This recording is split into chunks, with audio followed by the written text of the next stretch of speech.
Alright guys, this looks interesting. It's going to be Meghan being interviewed by another woman, so it's one-on-one Meghan and this woman. We know her history with women, so it's going to be fun. Let's see.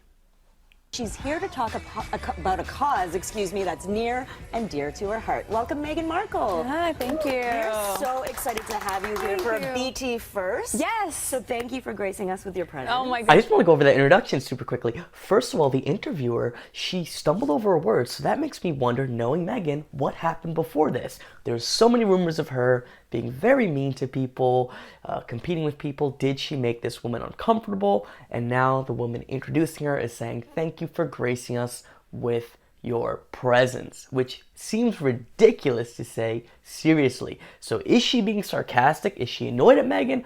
Or did Meghan insist that she say something like that? Or is it a coincidence? What do you think? Now let's get into it.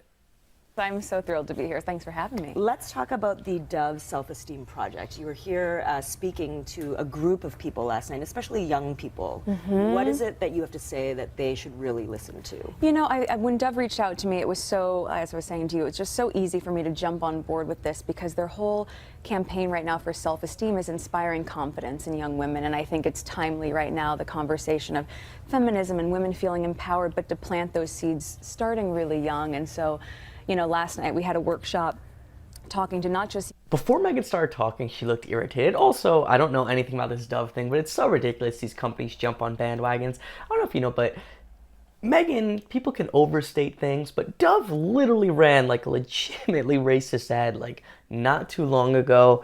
If you Google it, like it was like some ridiculous like before and after thing. So it's so funny how a lot of these companies just jump on the buzzword train and all these things, and it's ridiculous. But Meghan was looking a little bit annoyed as soon as she started talking. So I think there might be tension between her and this woman. Young women, but also to mentors, teachers, people that are going to be able to like cast this messaging with a wider net, so that young girls can really maximize their potential. And yeah, it feels organic and right and good, and I'm just proud to be a part of it. And when you see the reaction that you get from these people that are coming up to you after you speak to them. Did you see that expression she has on stage? It's like weird and euphoric. I think she's like euphorically enjoying the attention, being in front of other people. The other thing too, don't they say self-esteem is actually like a bad thing and it results in people like Meghan and all these narcissists who think everything they say and do is extremely important even if they haven't done anything? Like these 20-year-olds who think that they need to overthrow the world because they know everything. That's what self-esteem does. You know, I think maybe work ethic and confidence would be better. But look at that euphoric expression. Be a part of it. And when you see the reaction that you get from these people that are coming up to you after you speak to them, how does that make you feel? What kind of reaction were you getting? I mean, talk about a self-esteem boost, right?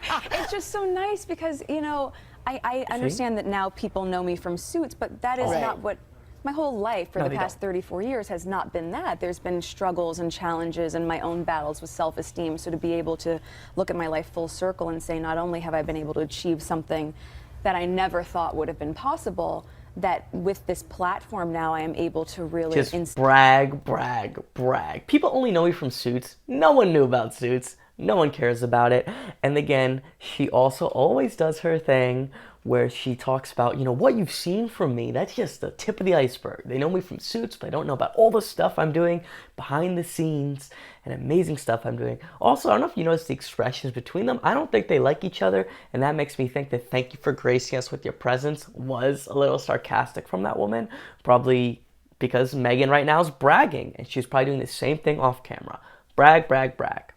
So that's pretty funny by the interviewer. Inspire people to know that they can do that too is the most humbling. It really is. I mean, it's so interesting. It's so humbling just to let people know, to inspire them that they can be like me. That's so humbling because I'm so humble. Look at that. Oh. We can look at you and think, what? Self-esteem issues? What are you talking about? Come on! So when did your seed get planted in terms of knowing that this was a very important thing, that you need to embrace your uniqueness? Yes. She literally looked like a snake looking at a mouse. Not a cat, a snake. Like, you know, create your own box. Yeah, exactly. Oh my, how sweet is that? You've been reading the TIG. That's right. So, you know, I think for me it's been a learning curve, and obviously I've talked a little bit about like experiences I had as a child when I was 11, seeing a commercial that I thought felt sexist and doing something to change. As many of you have pointed out, as has been pointed out a million times, this was a class project. She was in an all-girls school. She's told the story about how boys in her class, who did not exist, upset her and whatnot, but it was a class project, had very little to do with her, and she just lies about it and brags. And the way she said, someone's been reading the TIG, that's so, like, patronizing. Oh my gosh. Like, oh. Yeah, and I do think she was just annoying the heck out of this woman who's interviewing her. But she's being a professional, but I think she threw that little bit in. Thank you for gracing us with your presence, which I think is funny. That, and having the support of my parents and also people around me. I think when we talked about this, touched on it too, like being biracial, or for me, like having a sense of self that sometimes felt a little displaced. And so as opposed to turtling with that, to say, what can I do about this so I can find a place where I fit in, so I can find or shape the world around me, so that even if I am That was a weird little thing she did with her face, like that. I don't really know what was going on there. And it sounds like maybe she did have issues with her identity, but maybe it was her issue, and then she projected onto the world, perhaps. Exactly able to check one specific box, that I can make my own box. Right? Absolutely. And that's also led you to become a women's advocate for the UN for political participation and leadership. Yes. Congratulations. That is a huge thing. I know. Was that something that you'd always kind of dreamt of, or? I mean, in my wildest dreams, I never thought that that would actually come to fruition. And when UN Women reached out to me last year from an article that I had written. No way. No way. And again, some of you point out it's pay to play the UN thing, whatever it was. TIG, actually. The TIG. Which is my website for people who are like, what's the TIG? When they had reached out. I like to plug their smart business woman. Yeah, right, exactly. Thank you. When they had reached out to me about it, I really was able to now maximize that opportunity. I asked them if I could go and intern at the UN headquarters, and they said, well, I don't think anyone's ever really asked us that.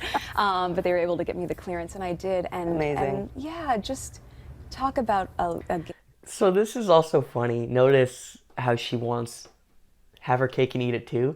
It's like, I'm so great they reached out to me, but I'm also the go-getter, so I asked them to intern. Like, these are kind of two things that are in opposition, right? She's literally trying to get the credit for being the go-getter who went and got it, and also for being so great that they went and asked her. That doesn't really make a lot of sense. It's like, if you actually think about it. Changer. It's been pretty spectacular this past year. So what is the one message that you really want young women and women in general to just, it's gonna be, don't get near me, don't compete with me, do everything I say and worship me. But, let's see what she actually says. Focus on as they navigate through life? Yeah, I think there are a couple things, for me, and I remind myself and my friends of that as well, is that, we just need to be kinder to ourselves, truly. If we treated ourselves the way we do our best friend. Yeah, or our dogs. Yeah, or our dogs. Oh my gosh, the way she treats her best friends, oh my gosh, that would be, she'd probably have to be in a mental institution if she did that to herself. But notice we've talked about that word kind. It's like, people have shirts that say kind where I live. It's like, kind means do everything I say, and everyone who I don't like is unkind, and you can do anything you want to them. Like, again, I think people who are nice don't say kind. They say nice. Maybe they do sometimes, but the word's been taken over.